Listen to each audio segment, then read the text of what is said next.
ओम नमो भगवते वासुदेवाय नमः। नमस्कार, मैं ज्योतिषाचार्य वरुण प्रकाश ज्योतिष के आज के इस विशेष कार्यक्रम में आपका स्वागत करता हूं। मासिक राशिफल में आज मैं राशिक्रम की तीसरी राशि मिथुन राशि के बारे में चर्चा करूंगा कि आपका अगस्त का महीना कैसा रहेगा, क्योंकि इसके पहले शनिदेव गोचर किए थे। अब शनिदेव अस्त हो चुके हैं। अस्त का मतलब उनका वक्री हो चुके हैं। देवगुरु बृहस्पति अस्त से उदय हुए हैं, राहु केतु का गोचर हुआ है। तो ऐसे कई मामले हैं जिसके हिसाब से आपका अगस्त का महीना मिथुन राशि वालों कैसा होगा। सबसे पहले मैं ग्रहों की स्थितियों के बारे में बताऊंगा, जिसके बारे में मैंने आपको स्क्रीन पे बता दिया है। आप देख सकते हैं स्क्रीन पे ग्रहों की स्थिति कैसी होगी, कौन से ग्रह किस घर में आपके बैठे हैं आज के वर्तमान समय में, उसका मैं आपको कुंडली बना के दे दिया हूं स्क्रीन पे, वह आप देख सकते हैं। फिर मैं जीवन की 3 मूल आवश्यकताएं रोटी कपड़ा मकान, इस विषय पर आपका कैसा रहेगा अगस्त का महीना। अर्थात रोटी कपड़ा मकान बनाने के लिए आपको धन की जरूरत है, नौकरी व्यापार की जरूरत है, तो यहाँ पे आपकी स्थिति कैसी रहेगी। मकान बना लिए तो उसमें एक उत्तम स्वास्थ्य और अच्छे परिवार की जरूरत है, तो इस परिदृश्य में भी आपकी स्थिति कैसी रहेगी अगस्त का महीना, इस पे मैं आपको विशेष तौर पे विस्तार पूर्वक बताऊंगा। और कार्यक्रम के अंत में मैं आपको कुछ उपाय बताऊंगा, वह उपाय जिसको आपको करने से आराम मिलता है। उपाय इसलिए आवश्यक है, समान भाषा में समझिए। यदि आप किसी बीमारी से ग्रसित हैं, आप डॉक्टर के पास जाते हैं, डॉक्टर चेकअप करने के बाद आपको दवाई देता है। इसी तरह से किसी ज्योतिषाचार्य के पास जाते हैं परेशानी से, तो डॉक्टर की जगह पर डॉक्टर चेकअप करता है, यहाँ ज्योतिषाचार्य आपकी कुंडली देखते हैं और आपको उपाय बताते हैं दवा के रूप में। वही उपाय जैसे आपकी बीमारियों को ठीक करता है, ऐसे आपकी समस्याओं को भी ठीक करता है। यह राशिफल आपके नाम राशि और आपके चंद्र राशि पर आधारित है। यदि व्यक्तिगत तौर पे आप अपने बारे में कुछ भी जानना और समझना चाहते हैं तो अपनी कुंडली का विश्लेषण करा लीजिए, क्योंकि आपके जीवन में जो कुछ भी चल रहा है या जो कुछ भी चलेगा, जो कुछ भी स्थितियां बनी हैं, वह आपकी कुंडली में जन्म के समय ग्रहों की स्थिति के अनुसार ही बनती है। इसलिए ज्योतिषाचार्य कभी कुछ नहीं बोलते, जो भी बोलते हैं वो कुंडली में आपके ग्रह ही बोलते हैं। इसलिए विस्तार पूर्वक वीडियो को पूरा देखिएगा, स्किप करके मत देखिएगा, क्योंकि हर एक विषय पर मैं आपको जानकारी दूंगा। वह जानकारी आपके लिए अति आवश्यक भी रहेगा और आपको समझने के लिए भी आसान होगा कि कब क्या सावधानी आपको बरतनी है, क्या अच्छा और क्या बुरा है, किन विषयों पर हमको ध्यान देना है। बस आगे बढ़ने से पहले आपसे निवेदन है कि सब्सक्राइब बटन दबाइए, लाइक बटन दबाइए और इसको शेयर कीजिए, फॉरवर्ड कीजिए। आपके सब्सक्राइब बटन दबाने से आपका 1 रुपया भी नुकसान नहीं होता है, लेकिन हमारा एक उत्साहवर्धन होता है कि हमको लगता है कि हम सनातन परिवार के लिए जो भी कुछ कहना चाह रहे हैं, बताना चाह रहे हैं, वह बातें आप तक पहुंच रही है, आप समझ रहे हैं। तो चलिए, आपका अधिक समय न लेते हुए, कई लोग मेरे पास ऐसा करते हैं कि आपका वीडियो बहुत लंबा हो जाता है या आप जल्दी जल्दी बोलते हैं, तो क्या करें, कम समय में ज़्यादा बातें पहुंचाना है और आजकल कोई भी इतना लंबा वीडियो देखना पसंद नहीं करता। फिर भी अगर मैं पूरे सारांश में इसको पूरे मतलब एक एक चीज़ों पर न बताऊँ, पूरा विश्लेषण न बताऊँ, तो भी नहीं समझ में आता। 2 तरह के लोग होते हैं, एक लोग को शॉर्टकट भी नहीं समझ में आता और एक लोग को शॉर्टकट मिलने के बाद पूछते हैं किस आधार पर बताया। तो वह आधार बताना जरूरी है। तो सबसे पहले वह समझिए ग्रहों की स्थिति। तो अगस्त का महीना मिथुन राशि के जातकों के लिए सामान्य तौर पर मिले जुले परिणाम लेकर आएगा। महीने के पहले हिस्से में सूर्य का गोचर आपके दूसरे भाव में रहेगा, जो सामान्य तौर पर अनुकूल स्थिति नहीं कही जाएगी, जबकि महीने के दूसरे हिस्से में सूर्य का गोचर तीसरे भाव में अपनी ही राशि अर्थात सिंह राशि में रहेगा। समान तौर पर यह अनुकूल स्थिति है। मंगल का गोचर पूरे महीने चौथे भाव में रहेगा, अतः मंगल से आप अनुकूल परिणाम मिलने की उम्मीद नहीं रखनी चाहिए, नहीं रख सकते। बुध ग्रह का गोचर इस महीने आपके दूसरे भाव में रहेगा, अतः बुध ग्रह से समान तौर पर अनुकूल परिणाम आपको मिल सकते हैं। बृहस्पति का गोचर पहले भाव में मिथुन राशि में 13 अगस्त तक राहु के नक्षत्र में रहेगा, जबकि बाद में बृहस्पति गुरु के नक्षत्र में अर्थात अपने ही नक्षत्र में चले जाएंगे। अतः बृहस्पति से आप औसत लाभ मिलने की उम्मीद रख सकते हैं। शुक्र का गोचर 21 अगस्त तक आपके पहले भाव में रहेगा, जबकि 21 अगस्त के बाद दूसरे भाव में रहेगा। अतः शुक्र समान तौर पर आपको अनुकूल परिणाम दे सकते हैं। शनि का गोचर दसम भाव में मीन राशि में आप अपने ही नक्षत्र यानी कि शनि के नक्षत्र में रहेगा और 3 अगस्त तक शनि ग्रह केतु के उप नक्षत्र में रहेंगे। यह तमाम स्थितियां बहुत अनुकूल नहीं कही जाती, लेकिन 3 अगस्त के बाद शनि ग्रह बुध के उप नक्षत्र में रहने वाले हैं और बुध की स्थिति समान तौर पर अनुकूल रहेगी। अतः शनि से भी आप मिले जुले परिणाम की उम्मीद रख सकते हैं। राहु का गोचर भाग्य भाव में बृहस्पति के नक्षत्र में रहेगा। ऐसे में राहु से भी बहुत अधिक अनुकूलता की उम्मीद आपको नहीं रखनी चाहिए। केतु का गोचर तीसरे भाव में शुक्र के नक्षत्र में रहेगा। अतः केतु समान तौर पर आपको अनुकूल परिणाम देना चाहेंगे। इस तरह हम कह सकते हैं कि अगस्त का महीना आपको मिले जुले परिणाम लेकर आएगा। यह था आपकी ग्रहों की स्थिति अगस्त के महीने में। अब इसका प्रभाव आपके कार्य क्षेत्र में कैसा पड़ेगा। कार्य क्षेत्र अर्थात जहां आप कार्य करते हैं, तो आपके करियर स्थान के स्वामी इस महीने आपके पहले भाव में रहेंगे। वैसे समान तौर पर पहले भाव में बृहस्पति के गोचर को अच्छे परिणाम देने वाला नहीं कहा जाता, लेकिन यहाँ पहुंचकर बृहस्पति कुछ कल्याणकारी कार्यों से आपको जोड़ेंगे।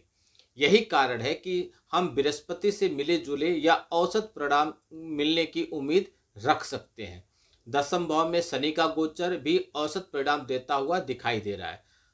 शनि मंगल का संयुक्त प्रभाव कार्य क्षेत्र में कुछ विवादस घटनाएं लेकर आ सकता है, जैसे कि यदि आप नौकरी पेशा हैं या कार्यालय में किसी सहकर्मी या वरिष्ठ से आपकी नाराजगी हो सकती है।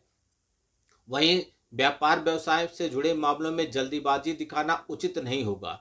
यदि आप इन सावधानियों को अपनाएंगे तो व्यापार के कारक ग्रह बुध ग्रह का दूसरे भाव में जाना व्यापार मामलों में अच्छे परिणाम आपको दे देंगे। खासकर यदि आप किसी ऐसे काम में मीडिएटर का काम करते हैं, ब्रोकर हैं, तो बुध ग्रह की कृपा से आपको अच्छे परिणाम मिलेगा। कंसल्टेंसी देने वालों को भी इस महीने अच्छे प्रदर्शन मिलेंगे। अर्थात समान तौर पर यह महीना अनुकूल है। लेकिन इसका प्रभाव आपके पैसे पर कैसे पड़ेगा, पैसा मिलेगा या नहीं मिलेगा। तो इस महीने आपके लाभ भाव के स्वामी मंगल की स्थिति बहुत अच्छी नहीं है।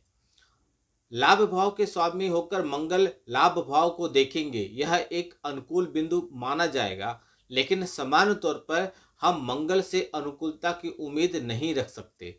नौकरी पेशा लोगों की पेमेंट थोड़ी देर से आएगी या कुछ कट कर आएगा।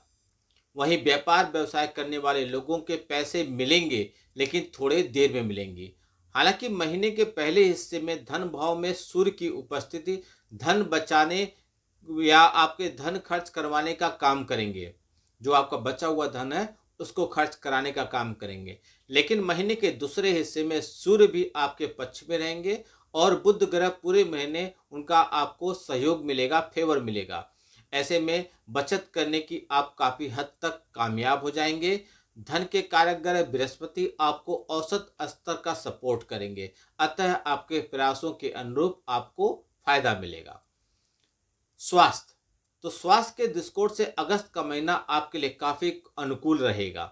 आपके लग्न या राशि स्वामी बुध का गोचर दूसरे भाव में रहेगा, जो सामान्य तौर पर आपको अनुकूल परिणाम देना चाहेंगे। महीने के शुरुआती समय में बुध ग्रह वक्री और अस्त रहेंगे, या यूं कहें कि महीने के अधिकांश समय बुध ग्रह अस्त ही रहने वाले हैं। अतः छोटी मोटी समस्याएं, स्वास्थ्य समस्याएं आपको देखने को मिलेंगी, लेकिन कोई बड़ी स्वास्थ्य समस्या नहीं आएंगी। उचित आहार विहार अपनाकर आप छोटी छोटी समस्याओं को भी स्वयं से दूर रख सकते हैं। लेकिन चतुर्थ भाव में शनि मंगल के संयुक्त प्रभाव को देखते हुए ऐसे लोग जिन्हें ब्लड प्रेशर या हृदय से संबंधित कोई बीमारी पहले से है, तो उन्हें सावधानी बरतनी पड़ेगी। आरोग्यता के कारक ग्रह सूर्य महीने के दूसरे हिस्से में आपके लिए अच्छी खासी मदद देने वाले हैं। वाहन इत्यादि सावधानी से चलाइएगा। इस महीने में आपको चोट खरोच लगने की संभावना बनी हुई है, अतः सावधानी रखिएगा और उचित आहार लीजिएगा। प्रेम और वैवाहिक जीवन के लिए, यदि आप किसी से प्रेम करते हैं या आप विवाहित हैं, तो आपके लिए कैसा होगा। तो सबसे पहले प्रेम संबंधों की बात करें तो आपके पंचम भाव के स्वामी शुक्र ग्रह की स्थिति समान तौर पर अनुकूल रहने वाली है। आपकी लव लाइफ में इस महीने अच्छी खासी अनुकूलता देखने को मिलेगा। 21 अगस्त तक शुक्र प्रथम भाव में बृहस्पति के साथ युति करेंगे और बृहस्पति की पंचम दृष्टि से पंचम भाव में देख रहे हैं। ऐसे में सच्चा प्यार करने वाले लोगों के लिए अनुकूलता का ग्राफ काफी अच्छा रहेगा। प्रेम विवाह करने की इच्छा रखने वाले लोगों की मनोकामना पूरी होगी। 21 अगस्त के बाद भी यह अनुकूलता बने रहेगा। तुलना करें तो 21 अगस्त से पहले शुक्र का गोचर ज्यादा अच्छा कहा जाएगा, उसके बाद का थोड़ा कमजोर। विवाह आज से संबंधित बातों को आगे बढ़ाने के लिए यह महीना भी काफी अच्छा दिखाई पड़ रहा है। यदि आप कोई विवाह की बात करना चाहते हैं तो ठीक है। वहीं वैवाहिक जीवन की बात करें तो दाम्पत्य सुख की बात करें, दाम्पत्य सुख की बात करें तो ऐसे मामलों में आपके लिए औसत से कुछ बेहतर ही परिणाम मिलेंगे। शनि मंगल का संयुक्त प्रभाव सप्तम भाव पर रहेगा, जो बीच बीच में कुछ विषम या विकट परिस्थितियों को उत्पन्न करने का काम करेंगे, लेकिन बृहस्पति के सप्तम दृष्टि परेशानियों को दूर करने या उनको कम करने का काम करेंगे। अर्थात इस महीने दाम्पत्य जीवन में कुछ परेशानियां तो आएंगी, लेकिन बृहस्पति की कृपा से वह जल्दी ही ठीक हो जाएगी। ऐसे में बेहतर तो यह रहेगा कि ऐसी कोशिश करें कि परेशानियां न आए। परिवार, घर बनवा लेंगे तो परिवार कैसा रहेगा? तो पारिवारिक दृष्टि से यह महीना आपके लिए औसत या मिले जुले परिणाम लेकर आएगा। विशेष तौर पर महीने के पहले हिस्से में दूसरे भाव में सूर्य की उपस्थिति कुछ परिवारजनों के साथ मनमुटाव देने का काम कर सकता है। हालांकि बुध ग्रह का गोचर भी दूसरे भाव पर लगातार बना हुआ है, जो बातचीत के माध्यम से उस विवाद को शांत करने का काम करेंगे, अथवा ऐसा करेंगे कि वह विवाद हो न। यानी कि इस महीने किसी परिवारजन के साथ आपके विवाद होने की संभावना बनी हुई है, मनमुटाव होने की संभावना बनी हुई है। 17 अगस्त के बाद इसमें धीरे धीरे शांत हो जाएगा, इसलिए आप सावधानी बरतिएगा। अब इन सब समस्याओं से बचने के लिए आपको मैं कुछ उपाय बता रहा हूं। यह 3 उपाय हैं, तीनों उपाय को आप लगातार कीजिए। पहला, बरगद के जड़ों पर मीठा दूध चढ़ाइए और वहां की गीली मिट्टी अपने नाभि पर लगाइए। दूसरा, मंदिर में नारियल चढ़ाइए, पानी वाला जटा वाला नारियल। और तीसरा, माथे पर नियमित रूप से केसर का तिलक लगाइए। यदि यह उपाय आप ईमानदारी से करते हैं और नियमित रूप से लगातार रूप से करते हैं तो आपको कोई समस्या नहीं आएगी, आपकी सारी समस्याएं धीरे धीरे दूर हो जाएंगी। जो भी समस्या आपकी अगस्त के महीने में चल रही थी वह सारी समस्याएं इन उपायों को करने से समाप्त हो जाएंगी। इसलिए उपाय को ईमानदारी से कीजिए। कभी भी ईश्वर को आजमाने के लिए उपाय नहीं करना चाहिए, अपनी श्रद्धा और अपनी निष्ठा और ईश्वर पर विश्वास करते हुए उपाय करना चाहिए, तभी जाके इसका लाभ मिलता है। वीडियो को बहुत लोग तक पहुंचाइए, जैसे मिथुन राशि से जुड़े हुए जितने लोग हैं उनको इसका लाभ मिले और अपनी परेशानियां वह भी दूर कर पाए। आपका दिन शुभ हो, भगवान भोलेनाथ का आशीर्वाद आप पे बना रहे। नमस्कार, जय श्री राम।